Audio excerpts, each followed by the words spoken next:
പ്രണയപൂർവം നിനക്കായി ഞാൻ ഭാഗം 38. രാവിലെ സെബി പറഞ്ഞപ്പോഴാണ് റോസ്മേരി അപ്പച്ചനും സഹോദരങ്ങൾക്കും ചെറിയ അപകടം സംഭവിച്ച കാര്യം അറിയുന്നത്. എന്നാൽ അവൾക്ക് യാതൊരുവിധ ഭാവവ്യത്യാസങ്ങളും ഉണ്ടായിരുന്നില്ല. അവർ ചെയ്തതിന് അവർക്ക് കിട്ടി എന്ന് മാത്രമാണ് അവൾ പറഞ്ഞത്. കാരണം തൻ്റെ അപ്പച്ചനും ഏട്ടായിമാരും എത്രമാത്രം ആളുകളെ ഉപദ്രവിച്ചിട്ടുണ്ടെന്നും അവർ എത്രമാത്രം ദുഷ്ടരാണെന്നും അവളെക്കാൾ നന്നായിട്ട് മറ്റാർക്കാണ് മനസ്സിലാവുക. അതുകൊണ്ട് അവരുടെയെല്ലാം കണ്ണീരിൻ്റെ ശാപമാണെന്ന് അവൾ വിശ്വസിച്ചു കൊണ്ടിരുന്നു. ആരോടും പറഞ്ഞില്ലെങ്കിലും ചെറിയൊരു വിഷമം അവൾക്കുണ്ടായിരുന്നു. അത് മനസ്സിലായതുപോലെ ഗൗരിയും സാന്ദ്രയും അവളുടെ കൂടെ തന്നെ നിന്നു. ആ ദിവസങ്ങളിലും എല്ലാവരും കൂടി സ്കൂളിലെ ഫംഗ്ഷന് വേണ്ടിയുള്ള കാര്യങ്ങൾ അറേഞ്ച് ചെയ്യുന്ന തിരക്കിലായിരുന്നു. അതിൻ്റെ കൂടെ തന്നെ പോകാനുള്ള കാര്യങ്ങൾ പറഞ്ഞേൽപ്പിക്കുന്ന തിരക്കിലായിരുന്നു അമ്മച്ചിയും കുര്യച്ചൻ ചേട്ടനും. ജിമ്മിയെയും ലോക്കിയെയും അവർ പോകുമ്പോൾ കൊണ്ടുപോകുന്നുണ്ടെങ്കിലും പശുക്കളെയും ആടുകളെയും ഒന്നും കൊണ്ടുപോകാത്തത് കൊണ്ട് അത് നോക്കാനുള്ള ആളുകളെ പറഞ്ഞേൽപ്പിച്ചു. അതിൻ്റെ കൂട്ടത്തിൽ തന്നെ ഗൗരി നട്ടുവളർത്തിയിരിക്കുന്ന മനോഹരമായ ഒരു പൂന്തോട്ടം ഉണ്ടായിരുന്നു ആ വീടിന് മുന്നിൽ. അതും നന്നായി നോക്കാൻ ആളുകളെ ഏൽപ്പിക്കുന്ന തിരക്കിലായിരുന്നു അവർ. ഇന്ന് സ്കൂളിൽ നടക്കുന്ന ഫംഗ്ഷന് കുട്ടികൾക്ക് ആവശ്യമുള്ള സാധനങ്ങൾ എല്ലാം വിതരണം ചെയ്തു. ഒരുപാട് ക്ഷീണിച്ചാണ് അന്ന് എല്ലാവരും തിരിച്ച് വീട്ടിലെത്തിയത്. നാളെ അവർ തൃശ്ശൂർക്ക് പോകാനുള്ള തയ്യാറെടുപ്പിലാണ്. ഗൗരിക്ക് എന്താ സംഭവിക്കാൻ പോകുന്നു എന്നുള്ള തോന്നലുണ്ടെങ്കിലും താൻ ഇത്രയും നാളും അനുഭവിച്ചതിൽ കൂടുതലൊന്നും തനിക്ക് വരാനില്ലെന്നും അന്നത്തെ പോലെയല്ല, തന്നെ ചേർത്ത് പിടിക്കാനും സംരക്ഷിക്കാനും ഇപ്പോൾ 2 കൈകൾ ഉണ്ട് എന്നുള്ള ധൈര്യത്തിലായിരുന്നു അവൾ. വൈകുന്നേരം തന്നെ സെബിയും ജോണും അവരുടെ ബാഗുമായിട്ട് എത്തിയിരുന്നു. രാവിലെ നേരത്തെ പോകുന്നത് കൊണ്ട് അവർ അന്ന് അവിടെ തങ്ങി. എല്ലാവരും സാധനങ്ങളെല്ലാം രാത്രി തന്നെ വണ്ടികളിലേക്ക് മാറ്റിയിരുന്നു. രാവിലെ പോകുന്നതിന് മുമ്പ് മുല്ലപ്പന്തലിലേക്ക് സണ്ണി ഗൗരിയെയും കൊണ്ടുപോയി. അതിന് വേണ്ടതെല്ലാം ചെയ്തു കൊടുത്തിട്ടുണ്ടെങ്കിലും ഗൗരിക്കും ചെറിയൊരു ടെൻഷനുണ്ടായിരുന്നു. ബെഡെല്ലാം എടുത്ത് അകത്തേക്ക് ഇട്ടുകൊണ്ടാണ് അവർ പോയത്. കാറ്റും മഴയും എല്ലാം അതിശക്തമായി ചിലപ്പോൾ 2 മാസക്കാലം തങ്ങളിവിടെ ഇല്ലാത്തത് കൊണ്ടും അതിനെല്ലാം എന്തെങ്കിലും സംഭവിക്കുമോ എന്ന് തോന്നിയത് കൊണ്ടുമാണ് അവർ അങ്ങനെ ചെയ്തത്. രാവിലെ നേരത്തെ എഴുന്നേറ്റ് ചേട്ടത്തി എല്ലാവർക്കുമുള്ള ചായ ഫ്ലാസ്കുകളിലും കുടിക്കാനും കൊടുത്തു. എല്ലാം കഴിഞ്ഞ് അപ്പച്ചൻ്റെ മുന്നിൽ വന്ന് സണ്ണിയും അമ്മച്ചിയും ഗൗരിയും എല്ലാം പ്രാർത്ഥിച്ചു. വീടടച്ച് അവർ പുറത്തേക്ക് ഇറങ്ങിയപ്പോഴേ കണ്ടു കുര്യച്ചൻ ചേട്ടൻ്റെ ലോഡ് കൊണ്ടുപോകുന്ന വണ്ടിയിൽ ലോക്കിയെയും ജിമ്മിയെയും കയറ്റിയിരിക്കുന്നത്. അവർക്കുള്ള ഫുഡും അതിൽ വെച്ച് കൊടുത്തിട്ടുണ്ട്. കുര്യച്ചൻ ചേട്ടൻ്റെ കൂടെ വണ്ടിയിൽ മുൻ സീറ്റിൽ ചേട്ടത്തിയായിരുന്നു. അവർക്ക് 2 പേർക്കും സംസാരിച്ചു വരാൻ വേണ്ടിയായിരുന്നു. ഗൗരിയും അമ്മച്ചിയും അന്നക്കുട്ടിയും സണ്ണിയും കുട്ടികളും ഒരു കാറിലും സെബിയും ജോണും സാന്ദ്രയും റോസ്മേരിയും മറ്റൊരു വണ്ടിയിലുമായാണ് അവർ പുറപ്പെട്ടത്.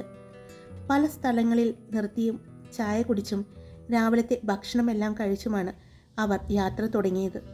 പോകുന്ന വഴിക്ക് കാണുന്ന ചില കടകളിൽ അത്യാവശ്യ സാധനങ്ങൾ അമ്മച്ചിയും അന്നക്കുട്ടിയും കൂടി വീണ്ടും വാങ്ങിക്കൂട്ടുന്നുണ്ട്. കുഞ്ഞുങ്ങളെ കാറിൽ ഇരുന്നു കൊണ്ട് തന്നെ ഗൗരി പാല് കൊടുത്തു. അവരെ ഉറക്കി അമ്മച്ചിയുടെയും അന്നക്കുട്ടിയുടെയും കൈകളിൽ കൊടുക്കും. അങ്ങനെ അവർ സന്തോഷത്തോടെയാണ് തൃശ്ശൂർ ടൗൺ എത്തിയത്. വടക്കുന്നാഥൻ്റെ മുന്നിലെത്തിയതും ഗൗരിയുടെ കണ്ണുകൾ നിറഞ്ഞു. അത് സണ്ണി കാണുകയും ചെയ്തു.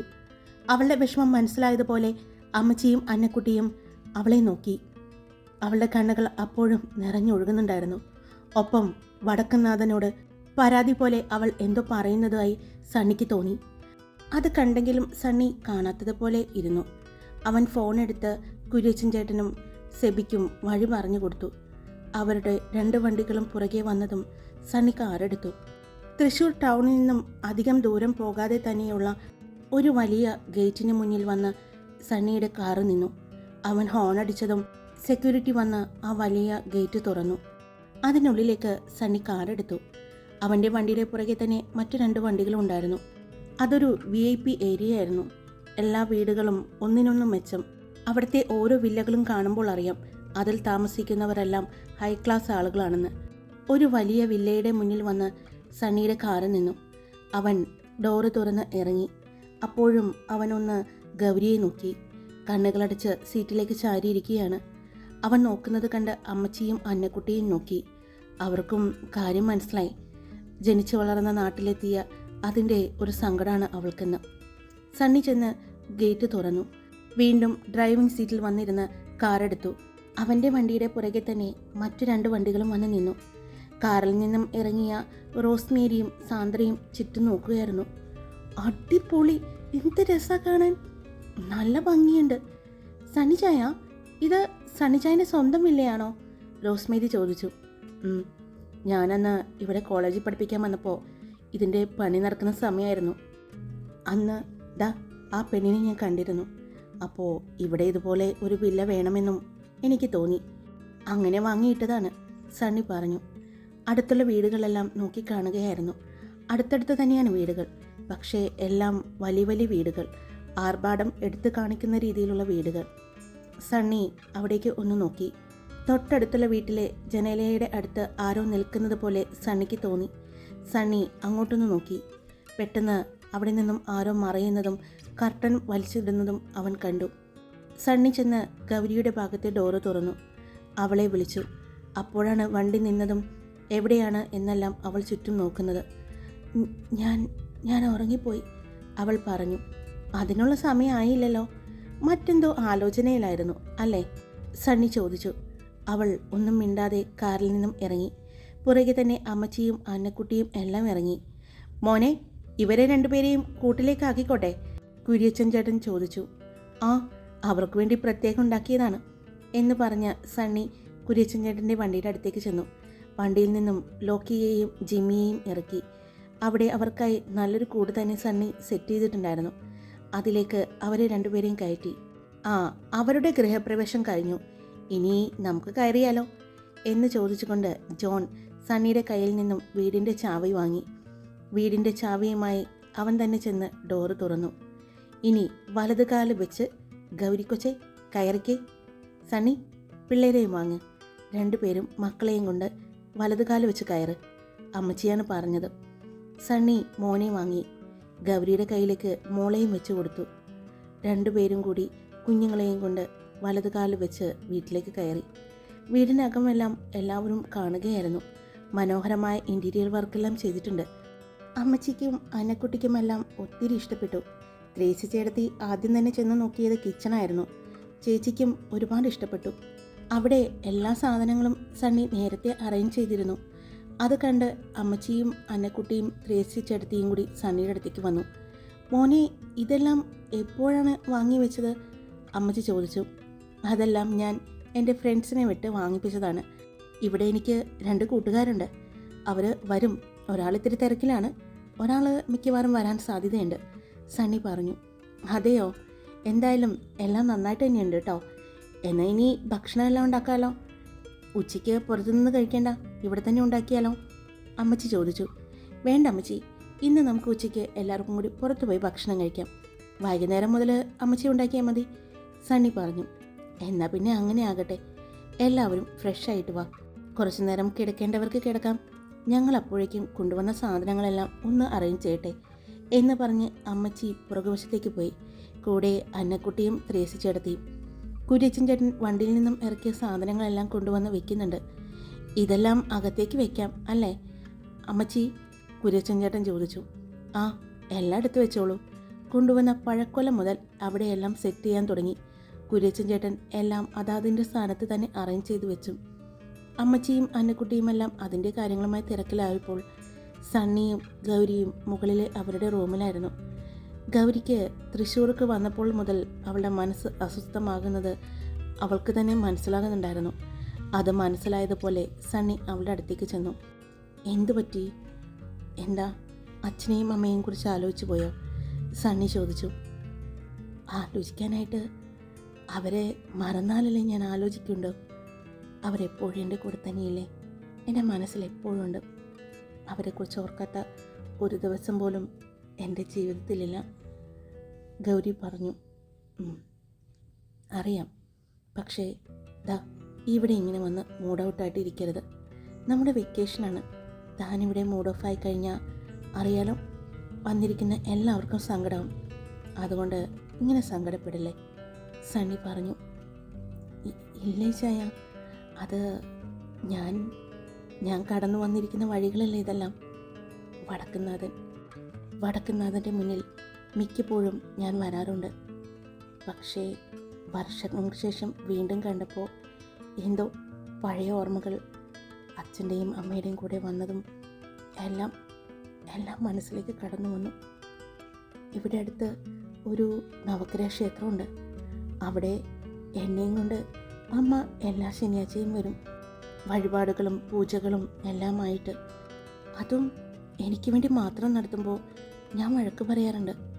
പക്ഷേ എൻ്റെ അമ്മയുടെ പൂജകളും വഴിപാടുകളും അതുകൊണ്ട് മാത്രമായിരിക്കാം അന്ന് ഞാൻ രക്ഷപ്പെട്ടത്.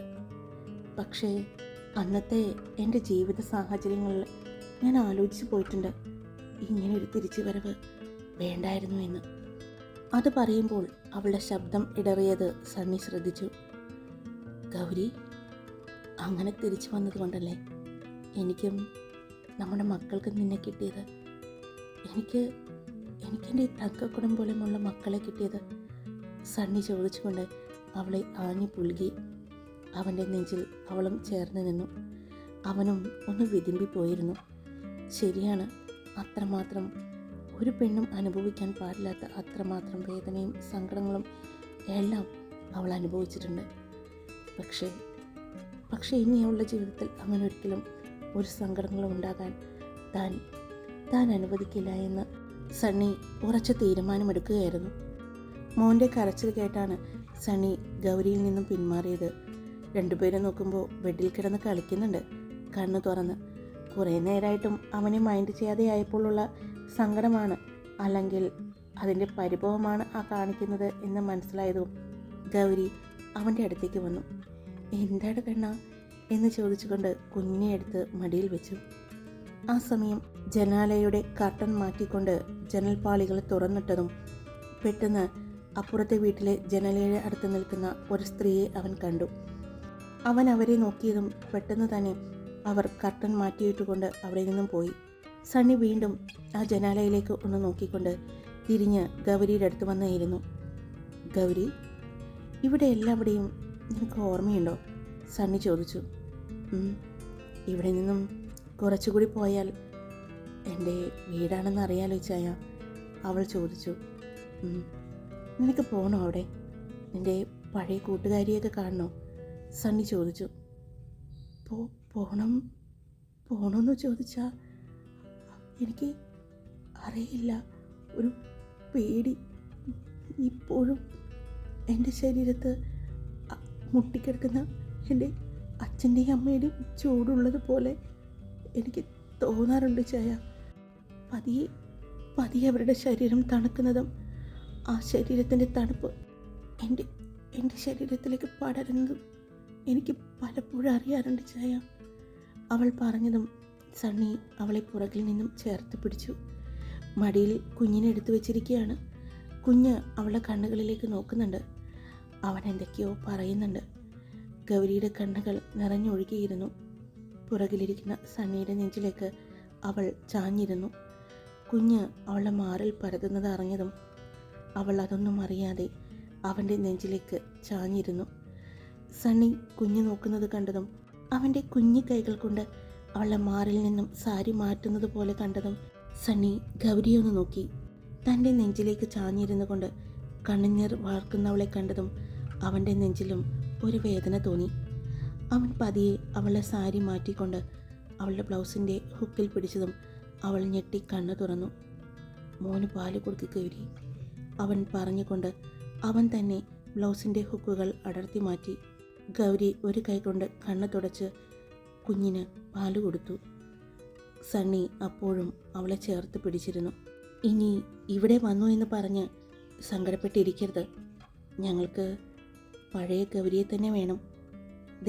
ഇന്നലെ വരെ നമ്മുടെ വീട്ടിൽ ഓടി നടന്ന് ഒരു പൂമ്പാറ്റയെ പോലെ പാറി നടന്ന അമ്മച്ചിയുടെ നല്ല മരുമകളും എൻ്റെ നല്ല ഭാര്യയും എൻ്റെ മക്കളുടെ നല്ല അമ്മയുമായി സന്തോഷത്തോടെ ഓടി നടന്ന് ഓരോ കാര്യങ്ങളും ചെയ്ത ഞങ്ങളുടെ ഗൗരിയെ ഞങ്ങൾക്ക് വേണം. ഇവിടെ വന്ന് ഇങ്ങനെ സങ്കടപ്പെട്ടിരിക്കാനാണെങ്കിൽ നമുക്ക് തിരിച്ചു പോകാം, സണ്ണി പറഞ്ഞു. ഇല്ല, ഞാൻ കാരണം ആരും സങ്കടപ്പെടേണ്ട ചായ. എനിക്ക് സങ്കടമൊന്നുമില്ല, അവൾ പറഞ്ഞു. നുണ, സങ്കടമുണ്ട്. അതേ ഈ നെഞ്ചിൽ പെയ്തൊഴിച്ചാൽ മതി, പുറത്തേക്ക് പറയണ്ട. അത് മറ്റുള്ളവരെ കൂടി സങ്കടപ്പെടുത്തും. അതുകൊണ്ടാണ് നിൻ്റെ സങ്കടങ്ങളും പരിഭവങ്ങളും സന്തോഷങ്ങളും എല്ലാം കേൾക്കാൻ ഞാനില്ലേടി പെണ്ണേ. എന്ന് പറഞ്ഞുകൊണ്ട് അവൻ അവളുടെ മുഖം പതിയെ തിരിച്ചു. അപ്പോഴും കുഞ്ഞിച്ചക്കൻ പാല് കുടിച്ചുകൊണ്ടിരിക്കുകയാണ്. പക്ഷെ കണ്ണ് തുറന്ന് അപ്പയെയും അമ്മയെയും നോക്കുന്നുണ്ട്. സണ്ണി അവളുടെ നെറ്റിയിൽ പതിയെ ചുംബിച്ചതും മടിയിൽ കിടന്ന് പാല് കുടിച്ചുകൊണ്ടിരുന്ന കുഞ്ഞിച്ചക്കൻ എന്തൊക്കെയോ ശബ്ദമുണ്ടാക്കാൻ തുടങ്ങി. അവൻ അവളെ പേടിപ്പിക്കുന്നത് പോലെയാണ് സണ്ണിക്ക് തോന്നിയത്. അയ്യടാ, ഇതേ എൻ്റെ ഭാര്യയാണ്, അതിനുശേഷം നിൻ്റെ അമ്മയായത്. അവൻ എന്നെ പേടിപ്പിക്കുന്നു. എൻ്റെ ഭാര്യയല്ലേ, എന്നിട്ട് മതി, പോടാ എന്ന് സണ്ണി പതിയെ പറഞ്ഞുകൊണ്ട് അവൻ്റെ തലയിൽ തലോടിയിലും അപ്പോഴും അവൻ മുരളുന്നുണ്ട്. ഇവൻ എന്നെ പേടിപ്പിക്കുകയാണല്ലോ, ആഹാ കാണിച്ചു തരാട്ടോ ഞാൻ എന്ന് പറഞ്ഞുകൊണ്ട് സണ്ണി ബെഡിൽ കിടക്കുന്ന മോളെ നോക്കി. കുഞ്ഞിനെ എടുത്ത് അവൻ മടിയിൽ വെച്ചു. പപ്പയുടെ പൊന്നല്ലേടാ നീ. ഡേ, ഈ ചെക്കൻ പപ്പയെ വഴക്ക് പറയുന്നു. പപ്പയുടെ പൊന്ന് പപ്പയെ വഴക്ക് പറയില്ലല്ലേ, ചുന്തിരി മോളാണ് പപ്പയുടെ എന്നെല്ലാം പറഞ്ഞ് മോളെ കൊഞ്ചിക്കുന്നുണ്ട്. ഉറങ്ങിക്കിടക്കുന്ന കുഞ്ഞിപ്പെണ്ണ് പതിയെ കണ്ണ് തുറക്കുന്നത് കണ്ടതും ഗൗരി, ഇച്ചായ എഴുന്നേപ്പിക്കില്ലേ, ദേ മോൻ പാല് കുടിച്ച് കഴിയട്ടെ, ഗൗരി പറഞ്ഞു. അതിനല്ലേടി മോളെ ദൈവം 2 എണ്ണം തന്നിരിക്കുന്നത്. അല്ല, ഈ 3 കുട്ടികളൊക്കെ ഉണ്ടായ എന്ത് ചെയ്താനേ, സണ്ണി ആലോചിച്ചു. അവൻ ആലോചനയോടെ ഇരിക്കുന്നത് കണ്ടതും അതെ, ദേ മോള് കരഞ്ഞു തുടങ്ങി. അപ്പോഴാണ് സണ്ണി കയ്യിലേക്ക് നോക്കിയത്. അവിടെ കണ്ണ് തുറന്ന് പതിയെ ചിണുങ്ങി തുടങ്ങിയിട്ടുണ്ട്. പെട്ടുപോയോ താൻ എന്നുള്ള ചിന്തയിൽ സണ്ണി ഗൗരിയെ നോക്കി. മര്യാദയ്ക്ക് കരച്ചിൽ മാറ്റിക്കോ, ഇവൻ്റെ ഇപ്പോഴൊന്നും കുടിച്ച് കഴിയുമെന്ന് തോന്നുന്നില്ല. ഗൗരി പറഞ്ഞതും സണ്ണി ഗൗരിയുടെ അടുത്ത് നിന്ന് എഴുന്നേറ്റു. അതാണ് പ്രശ്നം, ഇപ്പം ശരിയാക്കി തരാം എന്ന് പറഞ്ഞുകൊണ്ട് സണ്ണി ഗൗരി മാറിനെ മറച്ചിരുന്ന സാരി പതിയെ അവളുടെ ഷോൾഡറിൽ നിന്നും താഴ്ത്തി മാറ്റി. അവളുടെ മറു സൈഡിലെ മാറിടം അവൻ പതിയെ ബ്ലൗസിനുള്ളിൽ നിന്നും പുറത്തേക്കെടുത്തു. അവളുടെ അടുത്ത് വന്നിരുന്ന് കൈകളിൽ മോളെ എടുത്തുയർത്തി മോൾക്ക് പാല് കൊടുത്തു. ഗൗരി നിറകണ്ണുകളോടെയാണ് അത് നോക്കിയിരുന്നത്.